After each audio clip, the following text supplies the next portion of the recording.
Hello students, welcome to our channel NEET लार्वल्स। तो बच्चों, आज की क्लास में हम डिस्कस करने वाले हैं एपिथेलियल टिश्यू से ग्लैंड्स जो बनते हैं, किस किस टाइप के ग्लैंड बनते हैं, किस किस बेसिस पर हम इन ग्लैंड्स को डिवाइड करते हैं। तो बेसिकली आज हम स्टडी करेंगे ग्लैंडुलर टिश्यू। तो चलिए स्टार्ट करते हैं। तो सबसे पहला पॉइंट देखो, हमारे पास हम स्टडी कर रहे हैं ग्लैंड्स। सो ग्लैंड्स होते क्या है? A cell or a group of cells which secretes chemical substances are called as glands। कोई भी ग्रुप ऑफ सेल है, सिंगल सेल जो केमिकल सब्सटेंस सिक्रेट करता है उसको ग्लैंड बोला जाता है। All glands are composed of epithelium tissue. जितनी भी ग्लैंड्स होती है वो कौन से टिश्यू से बनती है? एपिथेलियल टिश्यू से बनती है। सम कोलमनार और cuboidal cell gets specialised for secretion known as glandular epithelium. जो हमने बताए थे क्यूबोइडल सेल्स थे और कोलुमिनार सेल्स थे, वो सेल्स मॉडिफाइड हो जाते हैं सिक्रीशन के लिए, तो बनाते हैं कौन सी एपिथेलियम? Glandular epithelium. तो ग्लैंड्स के अंदर कौन सी एपिथेलियम होती है? Glandular epithelium. किस टाइप के सेल होते हैं? या तो कोलुमिनार होंगे या फिर क्यूबोइडल सेल्स प्रेजेंट होंगे। Next point, glands can be originated from all three germ layers. तो तीन जर्म लेयर जो हमने बताई थी बच्चों, आपको कौन कौन सी बताई थी? One was ectoderm, second was mesoderm and third was endoderm. इन तीनों जर्म लेयर में से कोई भी हमारे पास क्या बना सकती है? ग्लैंड का फॉर्मेशन कर सकती है। अब नेक्स्ट पार्ट देखिए बच्चों, क्लासिफिकेशन ऑफ ग्लैंड्स। ग्लैंड्स को हम क्लासिफाई करते हैं, किस बेसिस पर क्लासिफाई करेंगे? तो देखो, on the basis of method of secretion. पहला क्लासिफिकेशन है किसके बेसिस पर? On the basis of method of secretion. कहां पर ये अपना सिक्रीशन पोर करते हैं? तो देखो बच्चे, उसके बेसिस पर हमारे पास पहला है एंडोक्राइन ग्लैंड्स। एंडोक्राइन ग्लैंड्स को बच्चों और क्या बोला जाता है? These are also called as, इन्हीं को बोला जाता है डक्टलेस ग्लैंड्स। डक्टलेस ग्लैंड मतलब इनके पास क्या होंगी? Ducts are absent. तो देखो होता क्या है, डक्ट एब्सेंट है तो ये जो अपना सिक्रेटरी सब्सटेंस है, इनके सराउंडिंग में जो ब्लड प्रेजेंट होगा या जो लिम्फ प्रेजेंट होगा, उसके अंदर डायरेक्टली अपना सिक्रेटरी सब्सटेंस रिलीज कर देंगे। जैसे यहां पर देखो, यहां पर हमारे पास ये प्रेजेंट है आर्टरी, जिसके अंदर क्या फ्लो कर रहा है? ब्लड फ्लो कर रहा है। सो आर्टरी में से ब्लड अंदर आया, हमारे पास ये आर्टरी डिवाइड होकर कैपिलरी बना रही है और फाइनली क्या बनना है? वेन। तो ब्लड का फ्लो इस डायरेक्शन में दिखाया गया है इनके अंदर। अब सपोज करो यहाँ पर ये कुछ प्रेजेंट थे हमारे पास सेल्स, एंडोक्राइन सेल्स, जो सिक्रीट करते हैं सब्सटेंस जिनको बोला गया हार्मोन। सो ग्रीन कलर में मैंने आपको क्या रिप्रेजेंट किया है यहाँ पर? हार्मोन।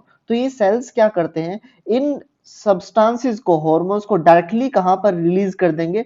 ब्लड के अंदर रिलीज कर देंगे। सो हार्मोन सिक्रेटेड इन ब्लड, और ये ब्लड फाइनली, ये हार्मोन जो है ब्लड के थ्रू चले जाएंगे हमारे वेन्स के अंदर और आगे डिफरेंट बॉडी पार्ट को ट्रांसफर हो जाएंगे और जहां पर रिक्वायरमेंट होगी वहां पर चले जाएंगे। So blood with the hormone, और यहाँ पर नॉर्मल ब्लड एंटर किया था। तो एंडोक्राइन ग्लैंड क्या है? Secretory duct absent. पहला पॉइंट, सिक्रीटरी डक्ट इनके अंदर क्या होती है? एब्सेंट होती है। सिक्रीट करते हैं हार्मोन, इनके सिक्रीशन को क्या बोला जाता है? हार्मोन बोला जाता है। They product their products called hormones are secreted directly into fluid bathing the gland। और ये फ्लूइड क्या हो सकता है हमारे पास? या तो ब्लड हो सकता है या साथ के साथ हमारे पास क्या हो सकता है? लिम्फ भी हो सकता है। क्लियर? चलिए, अब सेकंड हमारे पास जो प्रेजेंट है टाइप, उसको बोलते हैं एक्सोक्राइन। एक्सोक्राइन क्या होता है? Secretory duct present, duct present होती है इनके पास, तो ये क्या करेंगे? सिक्रीट करते हैं सब्सटेंस डायरेक्टली थ्रू डक्ट के।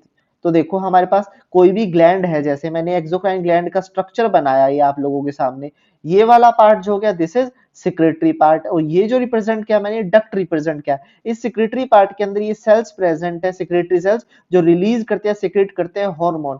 सो इस डक्ट के थ्रू ये हार्मोन बाहर रिलीज कर दिए जाते हैं। कहां पर? बॉडी के सरफेस पर या किसी ऑर्गन के अंदर directly. So hormones released on the surface. तो इनके पास डक्ट प्रेजेंट है, तो ये डक्ट वाले ग्लैंड हो गए जिनको एक्सोक्राइन बोला जाता है। सो सिक्रेटरी डक्ट प्रेजेंट। और इससे पहले जो था एंडोक्राइन, उनको बोला गया था डक्टलेस ग्लैंड, क्योंकि डक्ट इनके अंदर क्या थे? एब्सेंट थे। अब देखो थर्ड हमारे पास प्रेजेंट होता है हेट्रोक्राइन या फिर मिक्स ग्लैंड।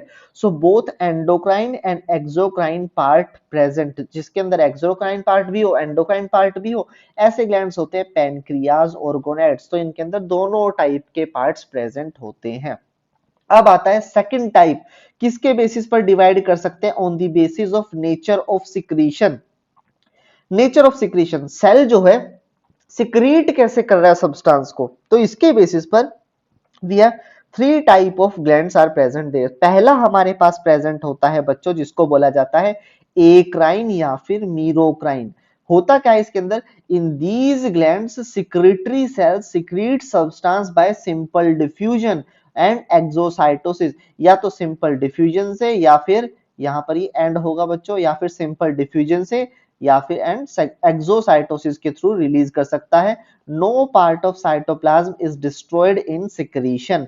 यहां पर आप डायग्राम में देखो, ये हमारे पास बेसमेंट मेम्ब्रेन, ये नॉर्मल हमारे पास सेल्स प्रेजेंट है। तो देखो पहले नॉर्मल सेल था, इस सेल के अंदर क्या हुआ, इसी सेल की मैंने डिफरेंट फेजेस रिप्रेजेंट किए।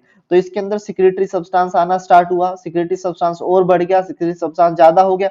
अब जब मैक्सिमम अमाउंट में होगा सिक्रेटरी सब्सटेंस, तो bye diffusion secretion is release. देखो सिक्रेटरी सब्सटेंस बाहर रिलीज हो गया, सिंपल डिफ्यूजन प्रोसेस से।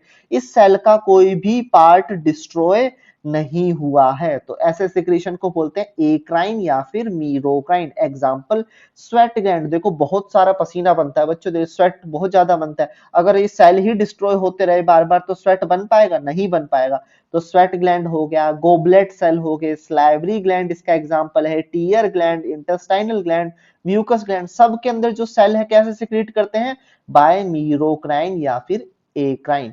सेकंड हमारे पास प्रेजेंट होता है एपोक्राइन। एपो क्या होता है? Apical part. सो इसके अंदर क्या होगा? In this type of glands secretory products are collected in apical part of secretory cell।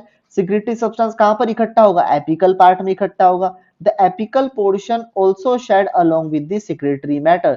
secretory matter is comparatively concentrated। अब देखो यहां पर डायग्राम देखो, ये बेसमेंट मेम्ब्रेन एक ही सेल की अलग अलग फेजेस को रिप्रेजेंट किया। ये प्रेजेंट है नॉर्मल सेल, इस नॉर्मल सेल के अंदर ये सिक्रीशन स्टार्ट हुआ। सिक्रीशन कहां पर इकट्ठा हुआ? एपिकल पार्ट में इकट्ठा हो गया, और फाइनली एपिकल पार्ट के साथ साथ सिक्रीशन भी रिलीज हो गया है। तो यहाँ पर हमारे पास ये एपिकल पार्ट सेल का जो था डिस्ट्रॉयड वाला वो है, और चारों तरफ और अंदर क्या प्रेजेंट है? सिक्रीशन जो रिलीज कर दिया गया है। तो ऐसा सिक्रीशन कहां पर होता है? Mammary gland. So milk production होता है, मिल्क इसी प्रोसेस से रिलीज होता है। थर्ड हमारे पास प्रेजेंट होता है होलोक्राइन। सो द प्रोडक्शन और secretion is shed with the whole cell leading to its destruction. होगा क्या बच्चों? अगर डायग्राम में देखो, ये बेसमेंट मेम्ब्रेन, ये हमारे पास प्रेजेंट है नॉर्मल सेल, सिक्रीशन होना स्टार्ट हुआ, सिक्रीशन की क्वांटिटी इंक्रीज हुई मैक्सिमम अमाउंट, फाइनली ये पूरा का पूरा सेल ही डिस्ट्रॉय हो जाएगा। तो देखो ब्लैक कलर में ये प्रेजेंट है सेल के पार्ट्स, और रेड कलर में क्या है? सिक्रीशन। सो सिक्रीशन के साथ साथ पूरा सेल ही डिस्ट्रॉय हो गया। तो सेल के डिस्ट्रॉय होने पर ही सिक्रीशन रिलीज होगा, इसको बोलते हैं holocrine. Holo means complete, complete cell की शेडिंग हो गई। So whole cell is shed as secretion.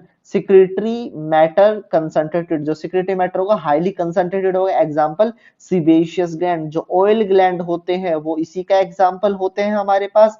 Meibomian gland, Zeis gland हमारी आईलिड्स के अंदर प्रेजेंट होती है ये ग्लैंड, तो उनके अंदर भी कैसा सिक्रीशन होता है? Holocrine secretion. ठीक है बच्चों, तो ये हमारे पास सेकंड टाइप था on the basis of nature of secretion. Now next we have किसके बेसिस पर? On the basis of number of sales.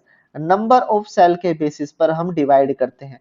So number of cell के बेसिस पर अगर आप देखोगे बच्चे, हमारे पास दो टाइप की ग्लैंड्स प्रेजेंट होती है। कौन कौन सी ग्लैंड प्रेजेंट होती है अगर मैं आप लोगों को बताऊं? First we have unicellular gland या आइसोलेटेड ग्लैंडुलर सेल।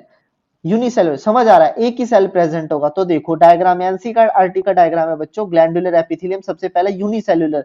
सो देखो इंडिविजुअल सेल जो है वो मॉडिफाइड हो गया किस चीज के लिए? सिक्रीशन के लिए। इंडिविजुअल सेल, हर एक सेल अपने आप में एक ग्लैंड बन गया है और सिक्रीशन सिक्रेटरी पार्ट रिलीज करने लगा है। तो क्या बोला मैंने? यूनिसेलुलर, एक सेल की बनी हुई ग्लैंड है, isolated glandular structure. Example goblet cell और पैनथ सेल। पैनथ सेल हमारे इंटेस्टाइन में मिलते हैं, ठीक है। तो इन दोनों सेल का एग्जांपल किसके अंदर आता है? Unicellular gland. Next we have multicellular gland consist of cluster of cells. तो देखो यहाँ पर क्या, ये पूरी एक ग्लैंड है जिसके अंदर बहुत सारे सेल प्रेजेंट है, और इंडिविजुअल सेल क्या करने लगता है? सिक्रीशन करने लगता है। तो ऐसे ग्लैंड को बोला जाता है multi cellular gland. So multi cellular gland के अंदर बहुत सारे सेल्स है, तो क्लस्टर ऑफ सेल जो सिक्रीशन रिलीज करते हैं। दैट्स इट, यहाँ पर हमारे पास कंप्लीट होते हैं ग्लैंड्स। Thank you.